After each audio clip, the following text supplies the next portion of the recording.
Hey everyone, and welcome to another video.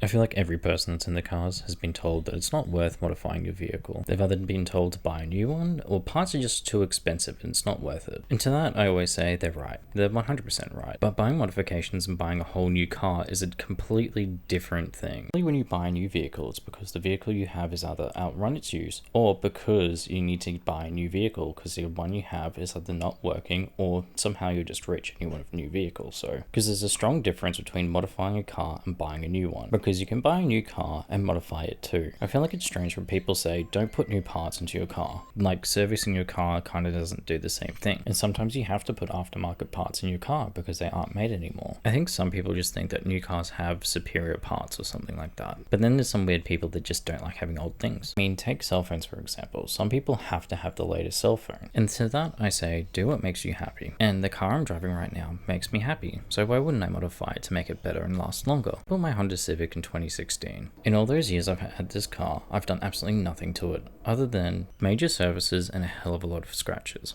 Look, it's true what they say about Honda Civic owners. I've owned two Hondas, so I can say this, they are clapped out. You'll buy a Honda Civic, drive it till it dies, and then buy another Honda Civic, or another Honda, either that be a Honda motorbike or another year Honda Civic. The Honda ecosystem is simple. Once you buy a Honda and you own one, you'll sell it and you'll buy something else, and then you'll sit there and you'll be like, damn, I really want to buy a Honda. But then again, you get bitten by the car bug with a lot of other cars too. And this is another brand that will do this to you, because you can either go the 32 route to the 35 route, and each one of these cars is going to cost you a lot to modify. But a lot of the cars now I see modified are the BRZs and the Toyota 86s. Because as much as some people hate on these cars, there is so much you can actually do with these different vehicles. And that's why I always find it weird, but people are like, do you prefer cars that are modified or do you prefer cars that are stock? And normally to that I say, well, do you like a blank canvas? Because that's what a stock car is to me. It's a blank canvas. It's something that doesn't need to be shown off, or it's been made to show off already. Most of the time when you modify your car, it's because you want to get something else out of it. For me, I told myself I wasn't going to touch my car until I hit 100,000 kilometers to make sure that the car was going to run great, get me to A to B and all the places that I needed to be. But it also gives me that perspective going, okay,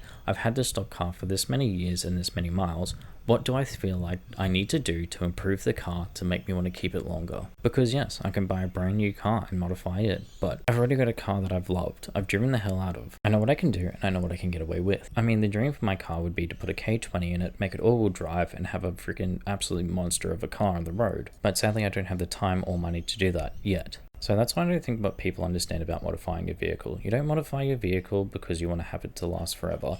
You want it because you have it for a purpose. Because you bought the car because you loved it, because you wanted it, and all because your friends were like, you need to buy this vehicle. At the end of the day, you modify your vehicle because you love it. I mean, hell, I make car videos because I love them, because I love talking about them. Because I know, if the channel ever blew up, I would never get rid of any of the cars that I would work on or want to work on. I would build every car with a purpose and a passion in my heart, because that's what we do. We found something we love, even if it's broken and battered, we build it up and we keep it strong. That's why the car community is so hard to kill, because there's always that one person that's willing to do something crazy and just have some fun in their vehicle. But the next time someone asks you, why do you modify your car? Just look at them and go, because I love them. They may never bring me money, but they have always brought me joy. Even when they leave us stranded, they still give us stories to tell. Cars are made to be driven, so drive them to the ground. But always know, one man's trash is another man's treasure. Stories are made and stories are told. And all great stories have a beginning, a middle, and an end. And this car's story only ends when you let it end. So I'm going to be the person that keeps writing that story. Every nut,